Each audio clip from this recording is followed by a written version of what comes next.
Thank you very much. I am one of the English pastors at Rowland Heights Community Christian Church, and we're really grateful to get a chance to just share what we've been trying to do. We have two congregations in our church, so we have a Chinese congregation and an English congregation, and we recognize that because of the demographics that we serve, the Chinese congregation and the English congregation decided early on when a lot of the stay-at-home measures were being enforced that we would actually respect each other. And so kind of how both our congregation works is that we recognize that sometimes we make different decisions. And so today what I'll be sharing is representing our English congregation. So our Chinese congregation hasn't reopened since March, once we have closed down kind of our in-person ministries and our in-person services. Our English service, we tried to reopen in the month of July, but I'll kind of share a little bit more with that. So I'm gonna have my screen shared with you all. So this is really quickly our plans for reopening and how we try to tackle the different issues when we're thinking about youth ministry during the pandemic. We will have typically divided up how we are trying to approach this in different phases. And so what we call phase 0 is before the stay-at-home measure had happened. And so this is kind of just as the pandemic was kind of growing and we saw news in China, phase 0 was all the way before March, so February and the years before, kind of what we were doing as our normal. Phase 1 are the changes that we had to do once we stopped all in-person worship, so changes during the stay-at-home.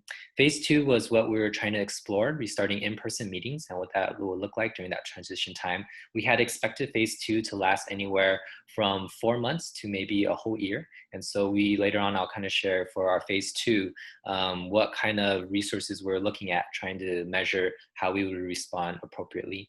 And then phase 3, our hope was that no matter what it'll look like, that'll be our new normal. But according to CDC, the pandemic is over. And so those are kind of the phases that I'll be referring to throughout my presentation. To kind of let you know the changes that happened, I will start with phase 0 first. So before stay at home, we defined our youth ministry typically as middle school, high school, and college. And just to give you a small snapshot, this past year, our middle school ministry, we had about 10 students. And the topics that we would go through is this resource that we found, going through catechism. And so going through different statements of faith that we believed in, and of course, different topics depending on who is leading. And so we have 3 leaders for our middle school ministry that rotate on which Friday nights that they teach. High school ministry, I lead that one with a team of 4 others, and so we have 5, and we have about 20 or so students, and we were going through the book of Job, and so we have a wisdom series that we went through with our high school students before all of this happened, and we were still on the book of Job, and that was what we were studying.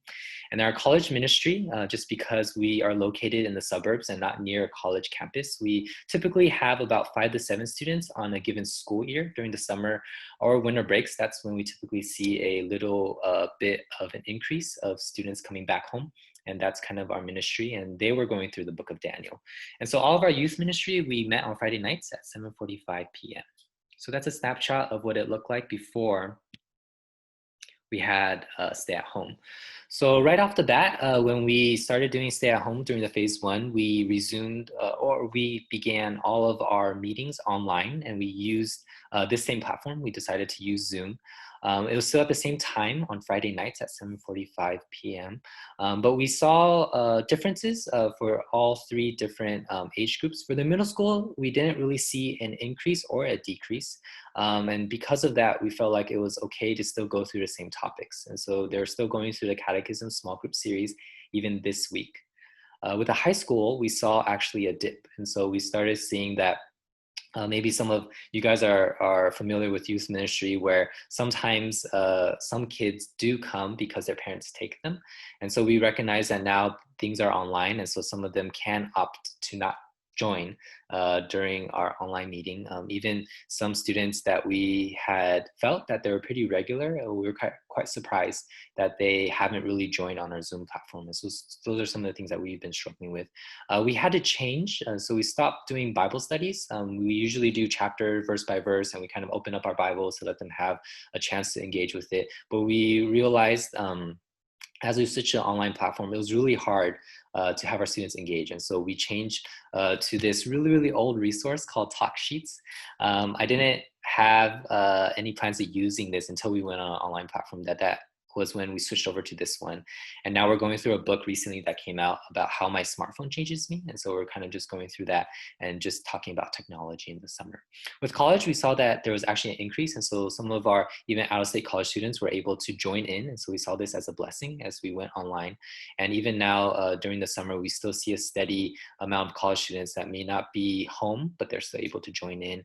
And they're, rather than doing a Bible study, they recognize that it's tough to do so. So they switched over to character studies in the Bible. Recently, they studied the character of Joseph and just kind of bouncing off what we can learn from the life of Joseph. And they also, because of the college age, tried to recruit some of the young professionals or older professionals in our church to share their professional career and how they got into that. And so that was kind of some of the changes and what we are doing right now and some of the challenges that we have faced. And so for tonight, I prepared more just for tentative plans of what we had hoped for restarting in person. We chose the language of restarting versus reopening, and that's very intentional for us. We really want to let the congregants know all across the board that we haven't closed the church, that we have always still continued all of our ministries. And what we're doing is just restarting in person. So we're very intentional with that language. We don't want people to feel like church has been closed. And so we opted to actually say that we want to restart certain aspects about our ministry as well. And the main benchmarks that we're looking at are, of course, the LA County. So our church is located in LA County. And so we're looking at the LA County guidelines and trying to figure out, even from the California governor, what are some updates that we can follow. And we're also looking at local school districts. And so we're looking at Rowland Heights. And so what we've been looking at is the Rowland Unified School District and what are some of the things that they're choosing to do. And then lastly, we're kind of also surveying parents' consent as we're planning these things. So we have two plans. Plan A, we were hoping to do a rotating schedule. And so this was something that some of the school districts were talking about, where some of the students would actually go to school once or twice a week, and they'll rotate the students that are attending school. And so we try to bounce off of that and try to think, well, typically we had 3 small groups for high school, and our college group, because of the size, usually 5 to 6, that's also 1 small group as well. So any given month, let's just say there's only 4 weeks, then we would allow, just for the sake of meeting in person again, one of the groups to meet at a time. And then on the weeks that they're not meeting, the other groups, let's just say on week 1, high school, group B group, C group, and college would still just resume meeting online as well. And so that was kind of one of the ways that we had hope that we can provide a platform for people to start meeting in person. So some of the benefits of this is that it's only once a month that the students will have an opportunity to meet in person. We also really wanted to provide contact tracing. That way we know who's going at which week, and we could really know which groups are there. And it's easier to follow other CDC guidelines about controlling and social distancing and those things as well.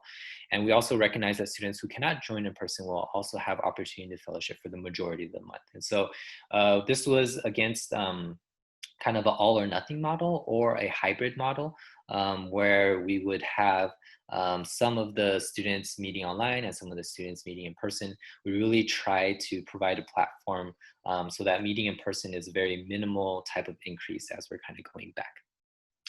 For Plan B, it was actually kind of the opposite. It was a group gathering. So only once a month we'll allow students, so either the college group or the high school or the middle schoolers, to gather in person to have some sort of outdoor type of activity. And so when we do youth ministry, we do most of it as studying the Bible and other type of topics, but we also have service projects or recreational events, just kind of taking them out and doing those activities. And looking into the fall, that was one of our hopes, that we could continue to provide something like that. And this is the type of approach that we would hope. But Plan B was that it would provide an opportunities to serve in community or to bond. And so this was kind of our hope, that with this type of framework, it would still allow them to do online Bible studies or character studies, but then in person, we will be able to serve the community and do other things that we couldn't do online as well. This also matches the realistic expectation that only a few students will be allowed to come back in person. So most of our parents that we surveyed, we recognize that over 90% of them would not feel comfortable until the pandemic is over. And so for our middle schoolers, it was actually like all of them. And so that's why even when we're talking about plans for restarting in person, we're not really thinking about our middle school group, because we want to respect the parents. And we recognize that if the parents are not comfortable, we won't even try to open up an opportunity so there won't be conflict at home. And only once a month with Plan B will help our church limit the use of facility. And so we had talked a lot with our janitorial staff and to really figure out how we can make sure that there's a lot of disinfecting going on. And so if it's only once a month, this will limit really a lot of those resources that we need to spend. But really quick update, on this Monday, on July 13th, the LA Unified School District and I think other school districts decided to do online only for the fall. And so this put a pause on both our Plan A and our Plan B. And also statewide, churches have stopped meeting in person. And so we're kind of back to phase one again. And we're kind of still trying to pray and discern as a church and as a congregation how we can still sense what phase two will look like and restarting in person. Right. So this was specific to the high school group, and kind of, I'm sure you guys, when you're doing youth ministry, this is something that we try to not really involve the parents. And so I think sometimes if we tell a parent, then they'll like really be like, oh no, like why is my kid not tuning in or signing in? And some of their parents are also leaders in our church, right? And so what we've been trying to do is to locate where some of those students have been. And so a lot of times we do have Instagram accounts or other accounts to see if they're active or if there are other things that are going on in their life. And that's a more passive approach. I think a more direct approach that we've tried is to just message them. And so some of them, a few are still on Facebook, most of them are on Instagram now. And some of them that are not on either platform, we try to give them a call. We have reached out and we recognize that some of them still haven't joined. And so recently one of my co-leaders, she's making some care packages. And so they're hoping to drop off some care packages to some of the people who haven't really joined in, but were really regular in the past as well. And so when we coordinate things like that, so even for our graduation, we did a lot of drop-off type of things to reach out to them. We try to let the parents know as well to be respectful. I think during this time, we really want to still model honoring parents as we do youth ministry. And so that's kind of what our approach has been, trying to passively try to see stuff or directly reach out, or now for some of them, we're still just trying to give them care packages as well. Appreciate that. Yeah, so I'm an English pastor at Grace Chinese Alliance Church. So actually, for me personally, for my wife Vanessa, we actually started our ministry there in October 2019. We're there about 6 months before everything hit. So we've been doing the online, through Zoom worship services, but admittedly the fellowship aspect of it was challenging. We tried once a month but for schedules, whatever, we didn't have the reception or the response that we were hoping. So. As far as reopening our building, we need to get our building cleaned up a little bit. And so we were actually in the process of doing that in the next couple of weeks, but with everything, the recent spikes the last several days, we're actually going to put a hold on that until basically further notice. So, without having a firm time frame, it looks like we were hoping actually we were planning this weekend, but so we'll see how it goes. We're not really sure, but I know that actually one thing that I've personally experienced is, every week at the beginning and at the end, I invite everyone to turn on their cameras to say hi, just so we could see faces. And so, as you can imagine, many of the students are reluctant to do so. So I actually don't know what they look like right now. I don't know if their hair's grown out or gone away or whatnot. But some of them are faithful and say hi, but many of them, admittedly, maybe they don't want to be seen, or maybe they don't want me to see them. So I don't know.